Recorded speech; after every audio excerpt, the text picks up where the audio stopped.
not only straight answering the questions. Okay, we are going to discuss answering technique and your thinking process, and how to recall, how to start, and what are the things that you should look out for when you're approaching each of the question. Okay. All right. Okay, let's start. So I have about maybe 6 questions tonight. Okay, they are all past PSLE questions. I'm going to cover topics like man impact on the environment, photosynthesis, on the topic of energy conversion, topic of energy, forces, and perhaps a bit of environment and decomposition. Okay. Right. So let's start with the first question. It's on the topic of man impacts on the environment. Okay, Fadil, you're learning man impact on environment. Okay, so just nice. So this is the past PSLE question. Okay, on the topic of man impact on the environment. Okay, so let's read together. Okay, so sea turtles live in the sea but lay their eggs on beaches. Okay, so sea turtle, the keyword here, sea turtles, they live in the sea. Okay, however, they go to the beach to lay their eggs. Okay, and I did mention a little bit about sea turtles in the class last week. Okay, now sea turtles, when I was young, sea turtles, we can purchase the eggs of sea turtles very easily in the market. Okay, but right now it's not available in Singapore. Perhaps you may get it in neighboring countries. And in fact, the sea turtles, they are endangered. So that's why perhaps the eggs are banned from being sold here. Okay, so last time when I was young, I remember you can purchase it very openly in the markets. Okay, so let me enlarge this. Okay, can all of you see? Right. So sea turtles live in the sea, but they lay their eggs on beaches. So the number of sea turtles is decreasing due to global warming. So they mentioned here in this question that the population of sea turtle is decreasing, okay, due to global warming. Then the question asks, explain how global warming causes sea turtle to lose the place for laying eggs. Okay, so you need to recall. Right, in the topic of man impact on the environment, we learn about air pollution, we learn about water pollution, land pollution, we learn about deforestation, and the last component that we learned was on global warming. So we need to know what are the effects of global warming as well as the impact, the causes of global warming and the effects of global warming.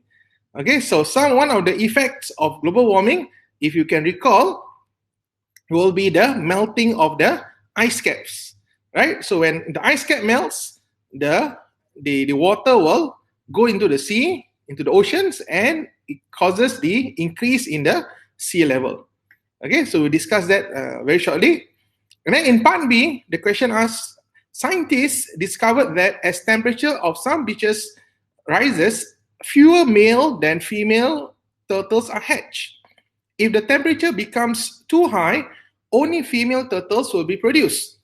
Suggest why the number of sea turtles may decrease due to global warming.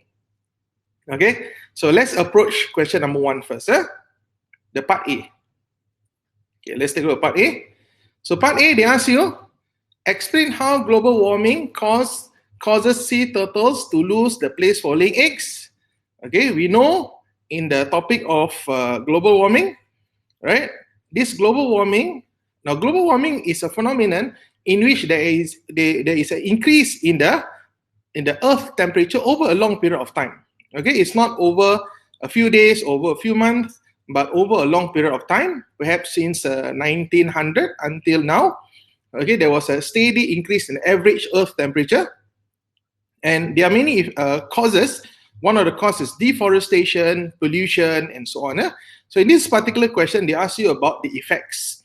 And one of the effects of global warming is the melting of the ice caps. Right? So where are the ice caps? You have the ice caps in the North Pole and the South Pole. Okay? And these huge masses of solid ice, okay, due to global warming, this ice will melt. Right? Yes, greenhouse effect, correct. Greenhouse, one of the causes of global warming, the effect is the greenhouse effect, okay, where the carbon dioxide produced by pollution from the vehicles, from the factories, okay, it causes the increase in the level of carbon dioxide in the atmosphere. So it causes the heat to be trapped in the atmosphere, and that leads to global warming. So in this particular question, okay, you need to relate back to the question. They say that sea turtles, even though it lives in the sea, but it lay their eggs on land, right? So when global warming happens, it causes the ice caps to melt. So it leads to sea level rising. So when sea level rises, what happens? There will be less and less places for these sea turtles to lay their eggs, to hatch and to lay their eggs. So when there's no more space, right? So sea turtles, when they go up to the beach, the place where they usually lay their eggs, and they see, oh, there's no more space. So they go to another place, and eventually there will be no space for them to lay their eggs, and this, without reproducing, so the population of sea turtles will decrease, causing them to, be endangered, okay, and eventually maybe it can become extinct. All right. Okay, so you can see this is a past PSLE question, how they ask you about global warming. All right, next question. Next part. Scientists discovered that as temperature of some beaches rises, fewer male than female turtles are hatched. Okay, so some of you may be asking, why is it that when the temperature increases, there are fewer male than female hatched? Doesn't matter, you don't have to know, right? Because why? It is already mentioned in the question.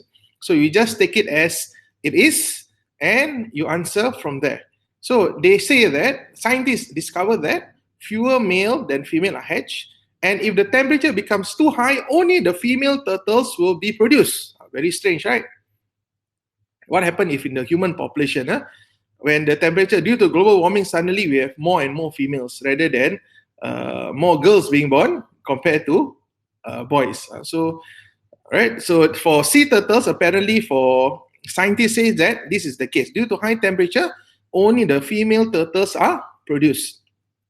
So the question is, suggest why the number of sea turtles may decrease due to global warming. And let's recall, we remember that under the topic of reproduction, right, you need both the male and the female, right? From the male reproductive cells, and for female, the female reproductive cell. Okay, and fertilization will only occur when there's a fusion of the male reproductive cell and the female reproductive cell. Right? For human, it is the sperm cell. For female, is the egg cell. Right? For flowers, likewise. For plants, the male reproductive cell, the pollen grains, okay, comes in contact with the female reproductive cell in a plant, right? In the ovule. So when it fertilizes, right, these fruits are formed. Okay. So likewise here, okay, when due to global warming, right, this causes less male turtles to be produced.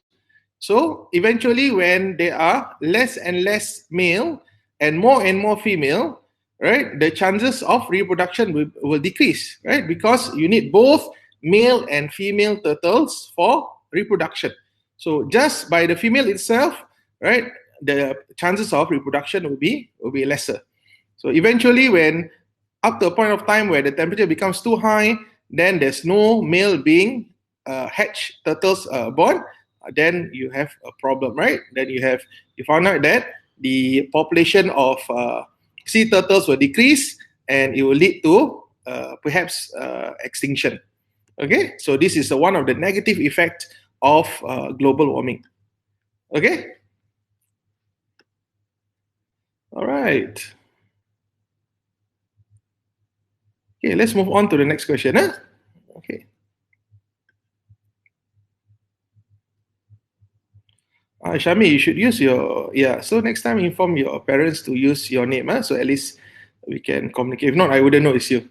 Okay, so there are many students here. Okay, all right. Okay, let's move on to the next question. Okay, this is on the topic of photosynthesis. Okay, I'll give you all some time to read this question. This is a past PSLE question.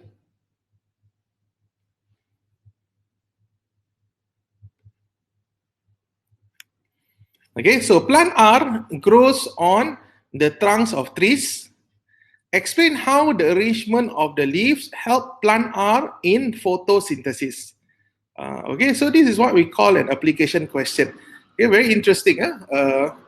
Sometimes if you look closer at the forest and the trees around Singapore, you notice that there are many leaves that curls around the bigger trees. Okay, we call them climbers, right? In Singapore, money plant. Have you heard of money plant? Okay, they are very weak stems and they will climb, right? So why do they climb? So in this question, you have to explain how the arrangement of the trees helps plant R in photosynthesis, right? So the keyword they tell you here is photosynthesis. Okay, anybody can answer? Okay, Tristan said that to enable the leaves to get sufficient sunlight for photosynthesis. Okay. Any other answers?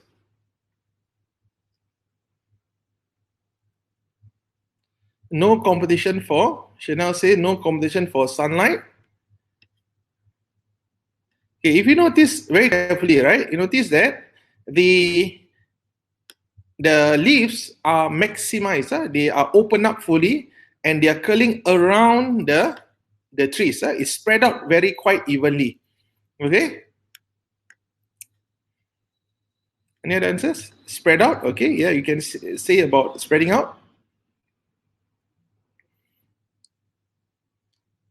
Okay, so you need to mention about the concept of surface area. Okay, when the leaves are spread out, right, it maximizes the surface area of the leaves in contact with the sun, with sunlight. Okay. Okay, let's discuss about the key concepts here. Okay, so we know that in the topic of photosynthesis, right, we need to know, you must be able to describe what photosynthesis is. Okay, not just be able to tell that photosynthesis is the process of making food. So that's not enough. So you need to know that light is needed for photosynthesis. You need carbon dioxide and water, and what is produced is food as well as oxygen gas.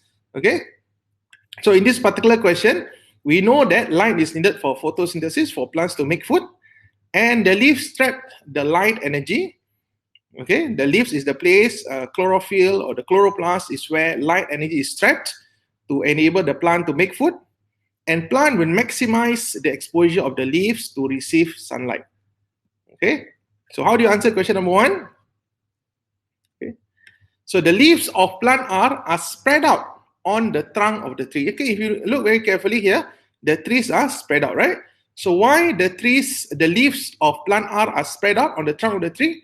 Why? Because it increases the exposed surface area of the leaves, okay, and allows them to absorb more sunlight for photosynthesis.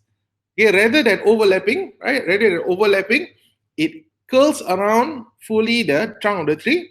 So this increases the exposed surface area of the leaves in contact with the sunlight. So this allows them to absorb more light for photosynthesis. All right. Okay, so that's for part A. So 1 mark question. Now part B. Part B is quite easy, straightforward. Based on the information above, state a common characteristics of the stem of plant R and plant S.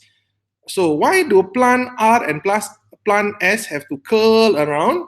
Why? Instead of having its own straight trunk, right? The reason is because it has very weak stems.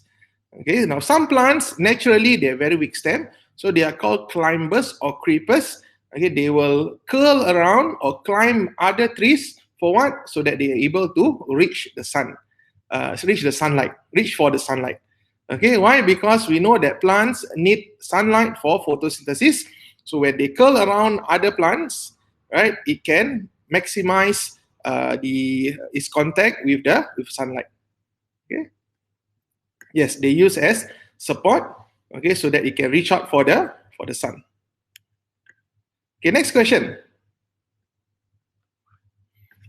All right, now let me enlarge this question. Okay.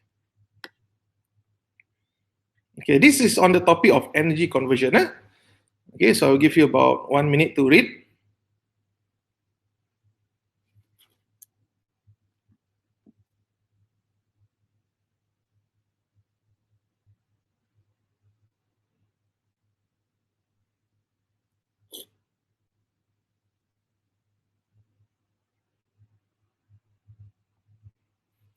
Okay, now let's read together. Azman made a simple setup of a hydroelectric power station shown in the diagram below.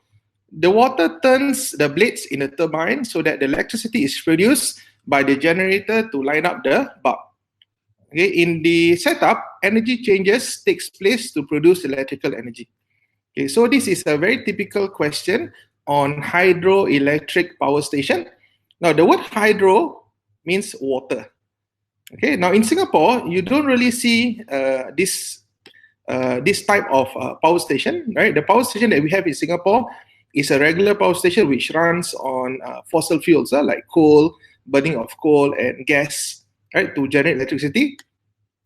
Now, some countries, they use the force of the running water to produce electricity. Maybe in Europe and America, Canada, where they have huge mountains and huge rivers with fast flowing water. So it uses this energy, kinetic energy from the water to generate electricity. So we call this hydroelectric power station. So this is a setup, right? They draw for you the setup, and you're expected to answer the question based on this setup. Okay, let's take a look at this setup carefully. So you can see here, part A, you have a basin of water, and then usually for this hydroelectric power station to work, the water must be at a certain height. The higher it is, the better. So the water moves down in part B, right? Fast flowing water, and it goes to the turbine. Turbine is a kind of blades, right? Metallic blades, where it turns due to the running water, and due to the turning of the turbine, this generator produces electricity. Okay, and the water will be continue to flow downstream. Okay, so because water is what we call renewable energy sources, meaning that it will never run out, just like the solar power, solar panels, right? Sunlight also, it doesn't run out. Unlike fossil fuels, gas, coal, these are non-renewable energy, meaning that once it's used, it cannot be reused again, right? But for hydroelectric power station, it uses renewable energy, renewable sources of energy, which is water. Okay, so in this question, they ask you, what is the main form of energy at A and B? So the keyword here is main. Now at A, you see that this is water at a certain height. Okay, so this is what we call gravitational potential energy, right? And it is converted to kinetic energy. Why kinetic energy? Because it's moving water. Okay, from still water here, moving water, and then at C, the generator produces electrical energy. Okay. Now the part B, they ask you a question. Actual hydroelectric power station are built so that the height of the water above the turbine is very large. Okay, so you can see there's certain height. There's certain height. Okay, from here to here. So then the question asks, give one advantage of building the hydroelectric power station in this way. Explain your answer. Okay, so let's recall the concept. Okay, so let's recall the concept of gravitational potential energy. Can anybody tell me, share with us, what are the factors affecting gravitational potential energy? Anyone? What are the two factors affecting gravitational potential energy? Very good. Tristan say height. And the other one is, Farah, the mass. Very good. The mass of the object. And secondly, the height of the object from the ground. So meaning, the greater the height the object is from the ground, the greater the amount of gravitational potential energy. Okay? Likewise, the heavier the object is, the greater gravitational potential energy that it has. All right. Then, now what happened here? When there is higher GPE, okay, when the GPE is higher, what will happen to the kinetic energy? Anyone? When we have more GPE, what happens to the kinetic energy? Right? Higher, very good. Why? Because more of the gravitational potential energy will be converted to more kinetic energy. So the key concept here is conversion, energy conversion, right? So at the normal one, before, I mean, if you don't increase the height, right, the GPE is converted to kinetic energy.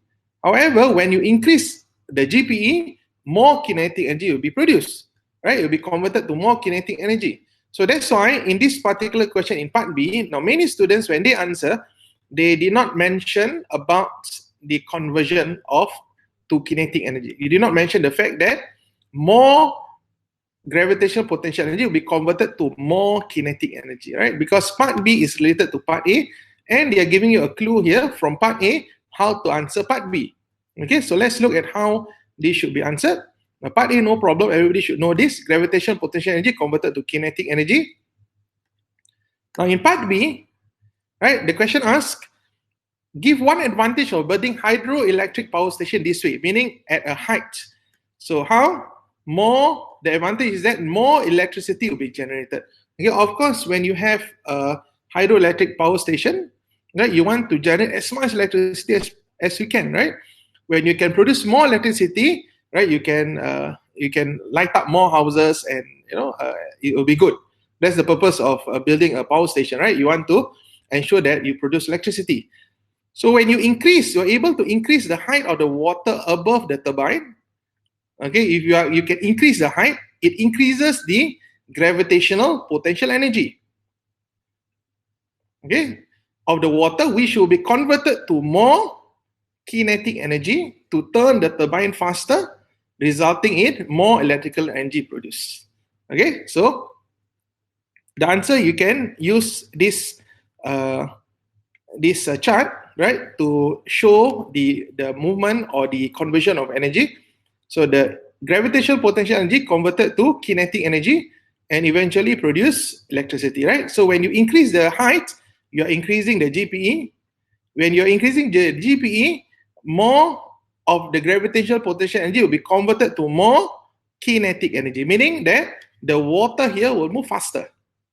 Okay, the water here will move faster when the water is from a higher level.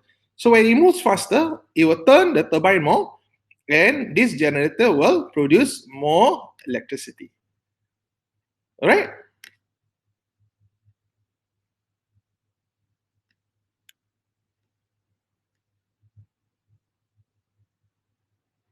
Okay, so this answer. Okay, so the answer here, the advantage was the advantage, more electricity will be generated. Okay, more electricity will be generated. The explanation, increasing the height of the water above the turbine increases the gravitational potential energy of the water, which will then be converted to more kinetic energy to turn the turbine faster, resulting in more electrical energy produced. Okay, so the part B, you have to relate back to part A. So many students lose marks. You either get 0 marks or only 1 mark because you did not relate back to the part in part A. Yeah? Many students will just write that, what's the advantage of building hydroelectric power station this way? You say that more electrical energy is generated, and then in your answer, you say that more the gravitational potential energy increases. When more GP increases, more electricity produced. Now, what about the kinetic energy part?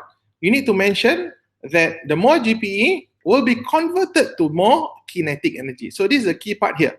When you increase the amount of kinetic energy, then the more electricity will be produced, right? So you always have to go back to part A to answer. Okay? All right. Let's move on to the next question. Okay, for those of you who have, you have problems looking at this video clip, there's nothing I can help because the other students do not have any problems. Perhaps you should check their internet connection at home. Maybe there's some problems. But anyway, in any case, I will be, I'm recording this, so I'll be posting this, sharing with parents.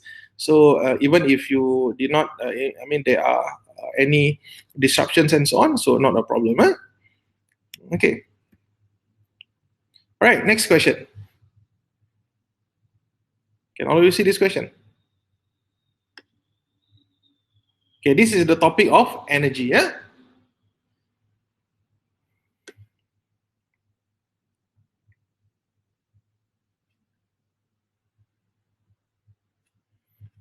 Okay, so this is quite an interesting question. One of the past PSLE question. Okay, let's read together. Huh? Okay, in an experiment, an inflated balloon was glued to a toy car. At K, in the diagram below, air was released from the balloon, which caused the car to move forward. At L, all the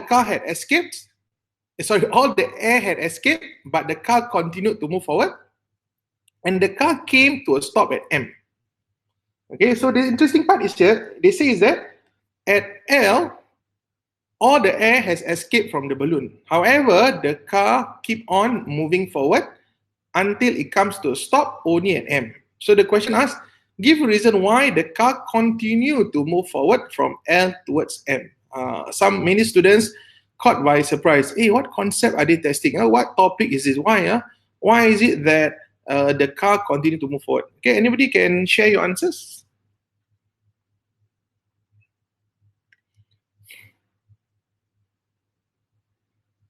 Okay, if you you can share your answers in the chat function.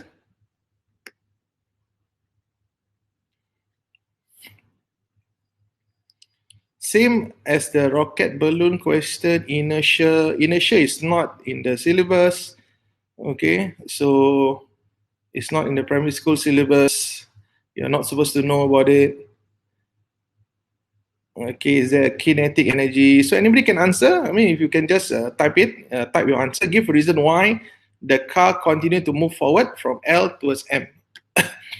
Okay, please your answer. You cannot just tell me kinetic energy. What about kinetic energy? Okay, so that's not a full answer. CP, if I didn't know what is CP? Chemical potential energy? Is there chemical potential energy here? I don't think so, right? Wind energy to kinetic energy? No. There's no such thing as wind energy anyway, right? We did not learn about wind energy. As the air is escaping, it is pushing the car the opposite way. Okay. There's still some energy left in the car. Okay, there's still more kinetic energy. Elastic potential is converted to. So where is the elastic potential energy? Shami? Is it Shami? Elastic in the balloon. Okay, you can see many students are confused, huh? I think parents also are a bit confused. Okay, so some students may write about the air in the balloon. Some students may talk about the wheels, right? Some students may speak about, some of you say about elastic potential energy. Some of you say about chemical potential energy. Okay.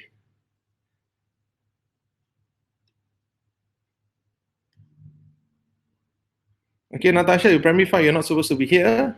Confirm you'll be lost. Chawe, yes. Chawe, any answer from you? Okay, let's take a look at part B. Okay, we'll discuss part A very shortly. Now, part B is quite easy. Suggest 2 ways to make the car move a longer distance in the experiment. Insha say, why is there elastic potential energy? Exactly, I don't know. I don't think so. There's no elastic potential energy, right? So that's why it's a bit confusing to many students. But this was a question in past PSLE, right? This is one of the past PSLE question.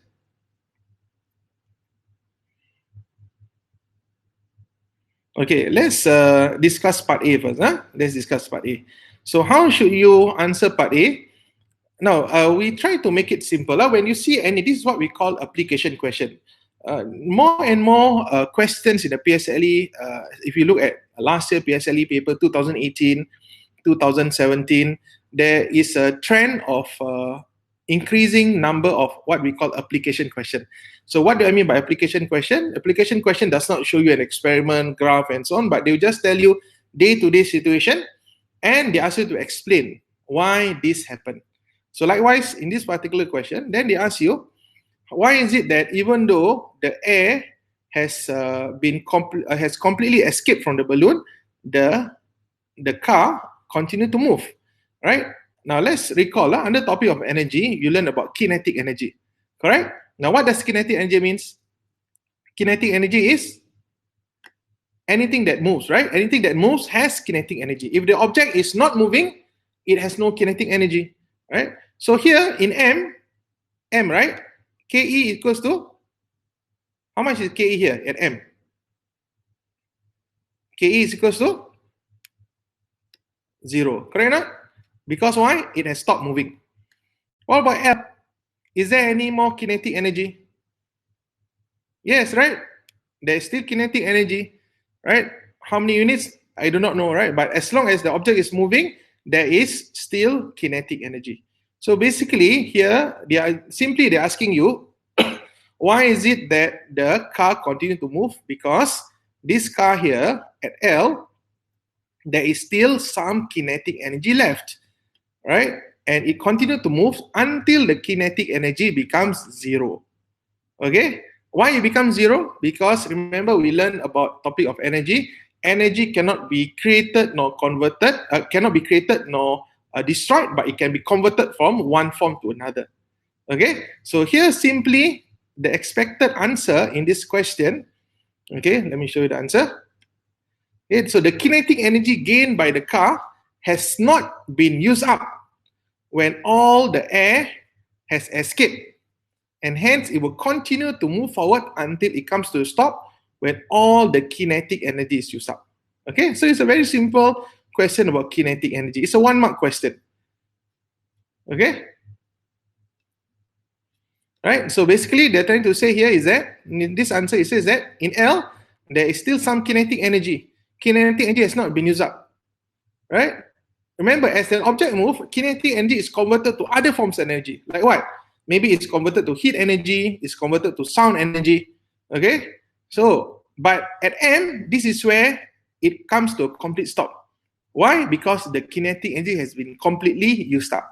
But in L, no. Okay, so the answer is that they ask you why, give a reason why the car continued to move forward from L to M. Why? Because when you learn about the concept of kinetic energy, okay, the kinetic energy gained by the car has not been used up in L. Okay, hence it will continue to move forward, right, until it comes to a stop when all the kinetic energy is used up. Or you can say it is converted to other forms of energy. Okay? Right? So you can see, make it simple. Right? Some of you think about so many things. Right? If you talk about chemical potential energy, or you talk about elastic potential energy, where is it? There's no elastic potential energy, right? So the concept here is simply about, okay, it's simply about kinetic energy. Okay? All right, give me a second. My laptop battery is running out. Okay, think of the answer for part B. Okay?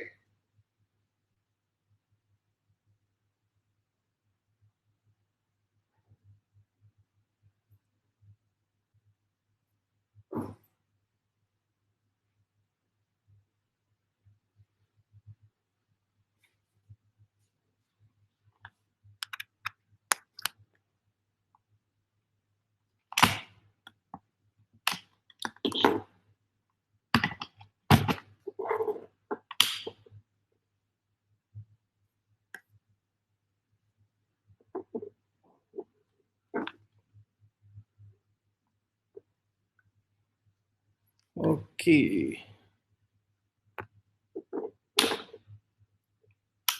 Okay, sorry, I'm back.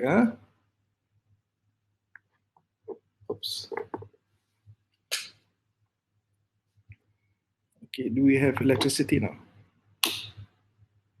All right, very good. Okay, now let's take a look at part B.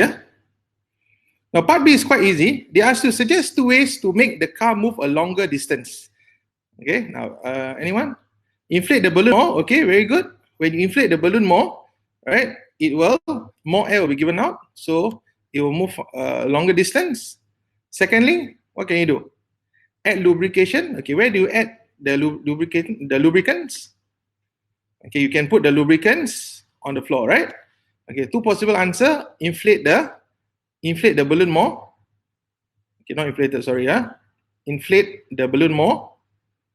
Okay, secondly, wet the surface with lubricants such as oil or water. Okay, so part B is quite easy, yeah? Okay. All right, let's take a look at next question.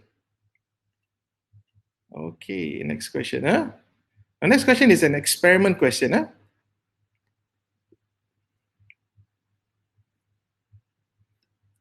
Okay, can all of you see this question?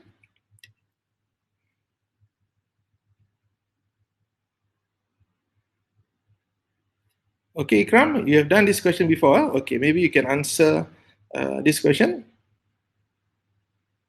Okay, this is a past PSLE question. Now, this is quite interesting. Why I want to share the answer, okay, because there are certain things quite interesting in this question. Okay, let me ask all of you. Okay, can you tell me what is the aim of this experiment? Ikram, can you share with the class what is the aim of this experiment? Remember when I've always shared with you in the class that if you see any experiment question, always think about the aim. Right? What is the aim? What is the change variable? What is the fixed variable, right? Okay, Ikram or anyone, can you share with us what is the aim of this experiment? Fardin, not sure? I thought some of you have done this before. Natasha, you don't know the aim? Read carefully the question. Now, sometimes the aim of the experiment is not clearly given in the question, right? Right? Remember, I told you in class, sometimes they want to make the question slightly more challenging. They do not clearly state the aim of the experiment. They expect you to infer from the question what is the aim. Okay, so the next thing is that if you cannot find the aim, look out for the change variable, right? Remember, in one question, there can only be one change variable, right? Otherwise, it will not be a fair test. Okay, anyone can tell me what is the change variable?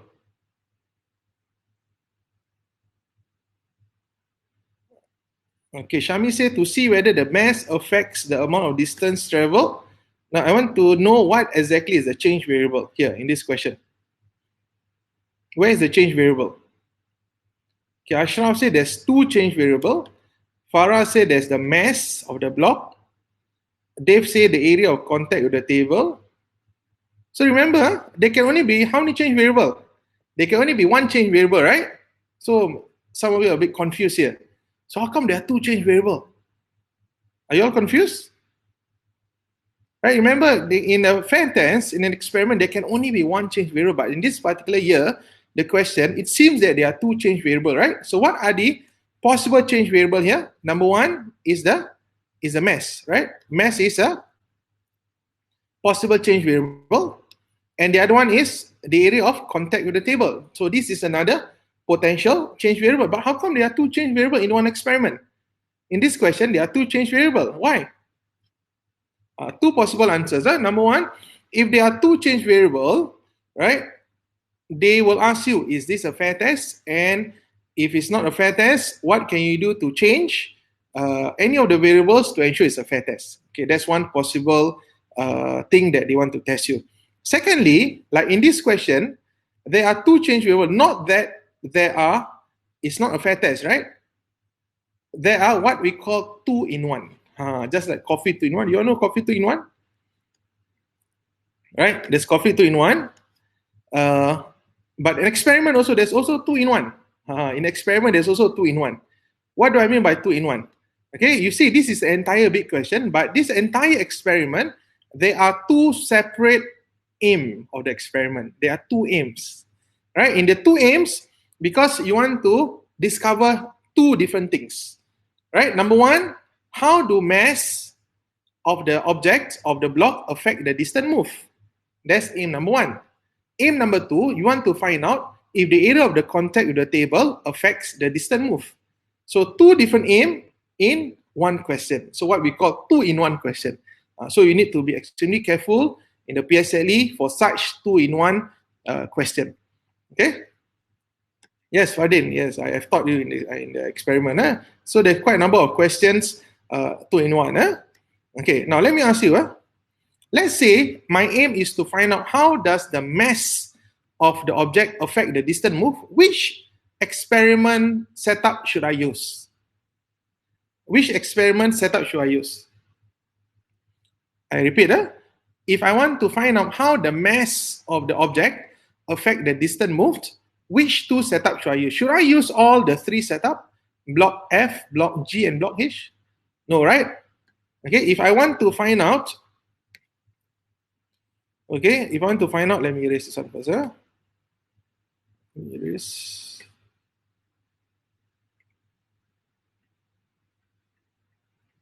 Oh, sorry.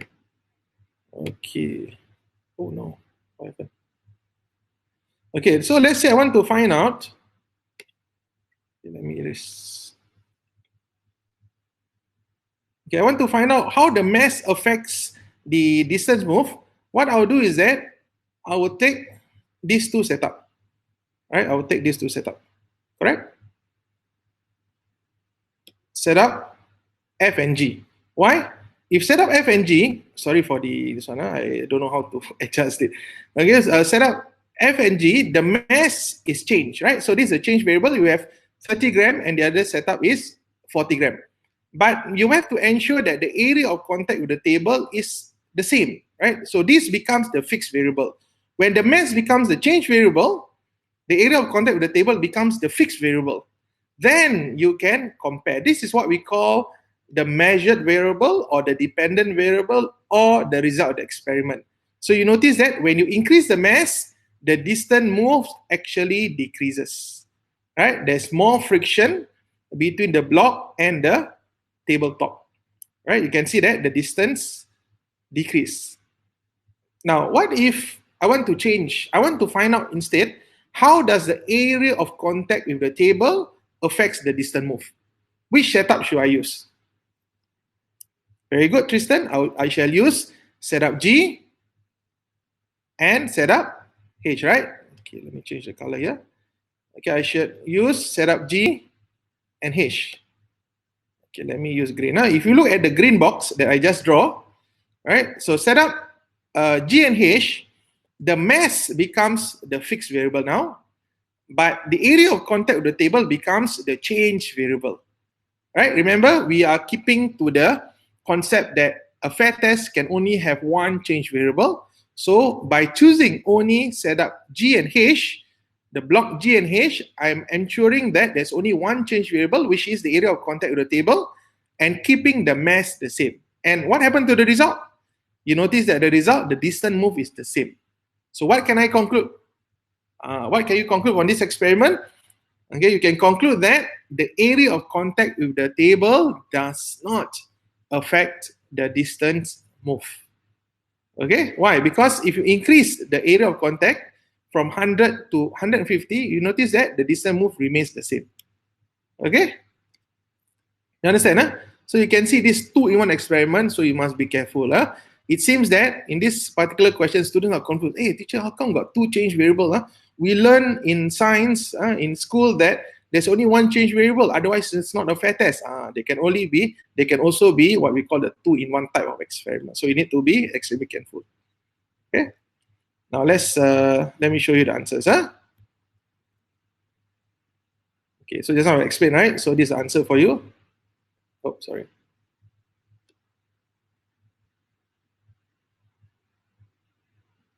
Okay. So for part A, based on Minghao's result, what is the relationship between the mass of the object, between the mass and the friction on the block? Right? So comparing blocks F and G, the greater the mass, the greater the friction on the block. So you need to specify that you are comparing only block F and G. Right? Why you compare on blocks F and G? Because in block F and G, the mass is different because it is a change variable, right? and the area of contact with the table is the same, right? Because that is the fixed variable or the constant variable in this question. Then we can conclude that the greater the mass, the greater the friction on the block, right? How do you know greater friction? Because the distance moved is lesser. Okay, Alicia? Now, what about part B? Now, part B, they ask you, based on Minghao's result, did the area of contact with the table affect the friction on the block? Explain how you come to your conclusion. Anybody can share your answer? Type out. Part B, yeah? You all can see on part B. Okay, let me enlarge the question for you. Based on Minghao's result, did the area of contact with the table affect the friction on the block? Explain how you come to this conclusion. Okay, if you just say no, no, no, you get 0 marks. Keyword here, explain. If you don't explain, you get 0 marks, even though your answer is correct. Okay, you say no, but without explaining, you get 0 marks. Okay, anybody can explain? Anyone? No, as GH had the same result. Okay, you get 0 marks also. Natasha, you say that. What do you mean by GH have the same result? You need to elaborate a little bit more, okay, to get the full marks. Remember, many of you lose marks in your answering technique, right? Because you did not elaborate fully. Do not assume that the examiner can read your mind. The examiner cannot read your mind. Okay, you need to show to the examiner your understanding of the question, your understanding of the concept. Okay, do not write missing words, missing key concepts. You need to demonstrate your understanding of the science concepts. Okay, Tristan says that comparing G and H, even if the area of contact with the table is the same, they both move the same distance, hence they have same amount of friction. Oh, very good, Tristan. Well done. Okay, so you see, Tristan followed the same style that we did in part A, right? Comparing block F and G. But in part B, do we still compare blocks F and G? No, right? This time now, we need to compare blocks G and H, right? We need to compare blocks G and H. So comparing setup G and H, there was no change in the distance moved by the block. You can see here, there's no change, still 9. Okay? Okay, so there's no change in the distance moved by the block when the area of contact with the table was increased. Okay, so G and H, the mass is the same, right? Because this becomes the fixed variable and the change variable is the area of contact with the table. Okay, and you can see that the distance moved is the same. So that means same amount of friction, right? So even if you increase the size of the contact even further, 200, 300, you notice that the same conclusion you get for this particular question. Okay? Now what about part C? Who can tell us the answer for part C? Okay, let me enlarge for you. Can see it now? Minghao repeated the experiment using another block W. Block W is made up of the same material as F, G and H. The mass of W is 30 grams and the area of contact with the table is 150. What is the distance moved by W? It's very 12. 12, all of you put 12, you sure? Okay, very good. Why? Anybody can tell me why 12? Okay, who can explain 12? Those of you say 12, can you type out your explanation? If they ask you why, actually, luckily in this question they didn't ask, but if they were to ask, explain your answer, so how should you explain? Anyone?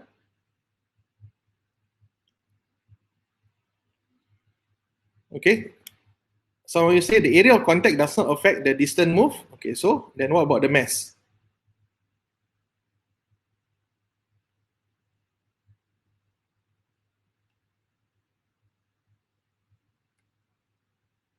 Okay.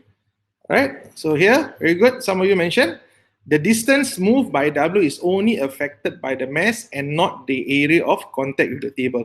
So in this question, W is made of the same material as F. So meaning that the same material is 30 grams. Okay. And the area of contact with the table is 150. So 150 Sometimes we may think that, hey, the distance move is 9. However, the more importantly that affects the distance move is the mass, right? If we have 30 gram, the distance move is 12.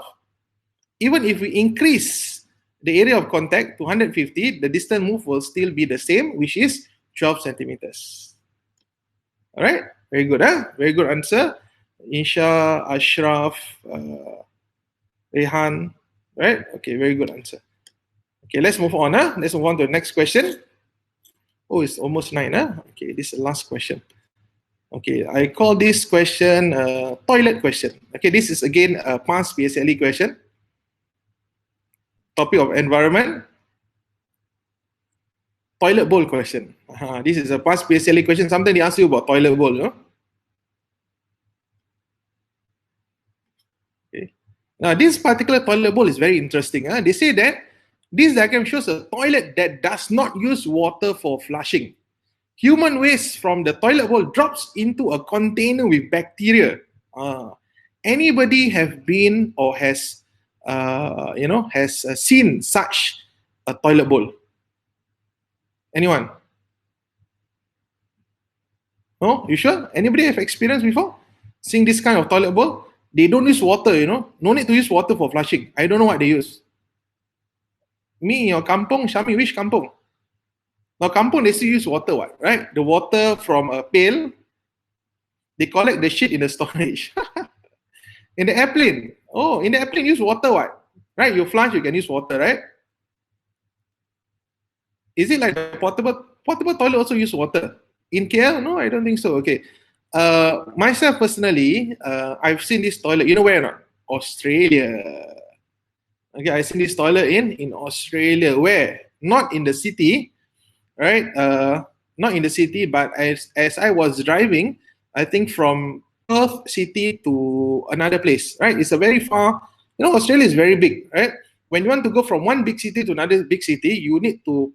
The roads are very long and lots of bushes and forests. Not for they call it bushes. So there are hundreds and hundreds of kilometers of bushes, and there's nobody living there, right? But there are some toilets for drivers and people who drive, travelers and tourists to stop and to go to the toilet. Obviously, they need to build some toilets. So because it is very far from the main city, there isn't any water pipe. Right, because water pipe you need to, it is generally produced in the city, and you need to transfer, via pipes to a very far distance, which is not possible, not practical, and it will be very costly. Okay, so they have instead this kind of toilet bowl, which does not use water. Right, so when I use the toilet bowl, I was a bit, but luckily we had some water, mineral water, so we use that to wash ourselves. Okay, so how does this work is that when you do your business, right, your waste will drop, and this bacteria, right, it will mix with the bacteria and react, okay, and this you will produce gas, right, produce some gas, okay, and this bacteria and waste in soil, they are totally mixed, okay, with the soil, okay, and it continue to decompose, okay, and becomes waste matter. Okay, so name this process. Now, this process is what we call decomposition. Okay, this process is called decomposition. You learn on the topic of decomposition in the topic of environment. So, what are decomposition? Okay, decomposition is the process of breaking down dead matter, okay, into simpler substances. Now, who are the decomposers? What are the decomposers? There are two, bacteria and fungi. Okay, bacteria and fungi are decomposers. So when you have anything which is dead, so eventually bacteria will come to decompose, and you have fungi, mold, bread mold, and so on. This in your bread, right? Sometimes they are mold, so these are decomposers. It starts to decompose things when they are dead. Okay, so this process is called decomposition. So in part B, besides air and water, give another environmental factor that will affect the speed of the process. Now, decomposition will increase, okay, when you increase the temperature, right? That's why when you buy fish from the market or meat items, you need to quickly put inside the freezer.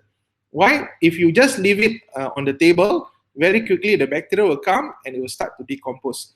But when you put inside the freezer, it will slow down, stop the decomposition process, and you can store the meat for a very long period of time. Okay, so when the temperature increases, there will be the rate of decomposition will be faster. Okay, now part C suggests the use of the soil-like substance. Now, in the jungle or when decomposition occurs, it doesn't go to waste. It is actually a nature's way to recycle things which are dead, right? So what happened to these things which are decomposed? It will be turned into nutrients, and it becomes a source of nutrients and fertilizers for the plants. Okay, so when you bury something next to a plant, let's say a dead bird or a cat, right? When the cat die and you bury the cat next to say a banana tree, okay, so this dead cat will decompose and it will turn into nutrients and it will benefit the plant, and the plant will absorb these nutrients through the roots, right? And it helps the plant for growth. Okay, so it becomes a natural source of fertilizers. All right. Okay, yes, nutrients for plants. Anything that dies in the jungle, you have plants, you have trees, that dies, leaves, flowers, and it die, and then it will decompose and will return back, okay, as nutrients, and that goes the cycling process. Okay. Yes. Okay, we have come to the end of this session, slightly above 9 o'clock. Okay, maybe I will spend some time Q&A. Any of you have any particular question? Please feel free to ask by typing in the chat function here. Okay, Dave asks, is there half mark awarded in PSLE science? Generally, no. Okay, generally no. But sometimes, depending on the question, if let's say the question is a straightforward question, they ask you for 4 items and it's a 2 mark, it could be divided into half for each. So it is not, there's no hard and fast rule where there's no 1 mark or half mark. Okay, so it could be, they could be half mark and they could be 1 mark. But in general, from what I know based on my experience marking PSLE and exam papers, in general, is either your answer, if it's a 1 mark question, it's either 0 or 1 mark. Okay, very rare that they give you a half mark question, right? But still possible. We do not know. Every year the questions are different in the marking scheme. It all depends on the marking scheme set by the examiner and the setter, right? So they discuss about it. So as a student, we don't have to worry. What we worry is we must give as accurate answer as possible.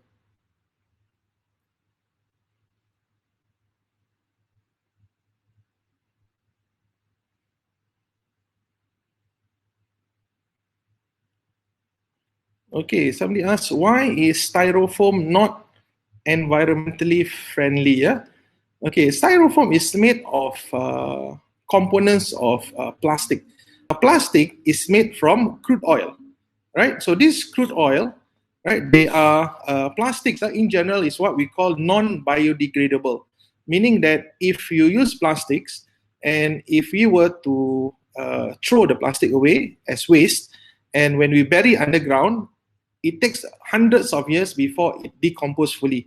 Unlike papers, unlike other food substances that can be recycled, but styrofoam is like plastic. They are non-biodegradable. It takes a very, very long time. That's why now there's a lot of movement changing the use of, instead of using plastic, they switch to the use of papers and cardboards, okay? So that it's easier for, it's more friendly to the environment. Okay, Hazira asks, can acid rain go to the reservoir? Yes, of course. Acid rain goes everywhere, right? Acid rain, okay, first of all, do you know what is acid rain, right? Acid rain is formed, right, when the rainwater mixes with the pollutants in the air, right? So what are the pollutants? Like carbon dioxide. What you learn is one of the pollutants is carbon dioxide gas. So when pure water, rain falls, pure water is produced. So this rainwater will mix with the carbon dioxide, the pollutants in the air, and the rainwater then becomes acidic. So it becomes acidic when it reaches Earth, right? It goes to the lakes, it goes to the reservoir, it goes to the farms, and this becomes a problem, right? Okay, and we know that one of the problems, right, if it goes to the lakes, many of the animals will be affected, the plants, the organism will die because of high level of acidity, right? And in reservoir, if it happens, I mean, in Singapore reservoir, we use our reservoir as drinking water, right? Definitely when the water is processed, the level of acidity is checked, and they will process it to ensure that it is safe for us to drink. Definitely, yeah. Hailstones. Hailstones are rain that falls in solid form, like ice, tiny ice. In Singapore, not very common, but in some countries it can be quite common until it can hurt you or even break the window, the windscreen of cars.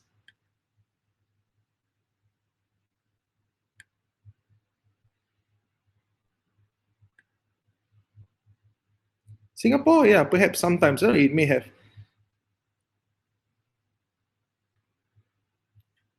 Okay. All right.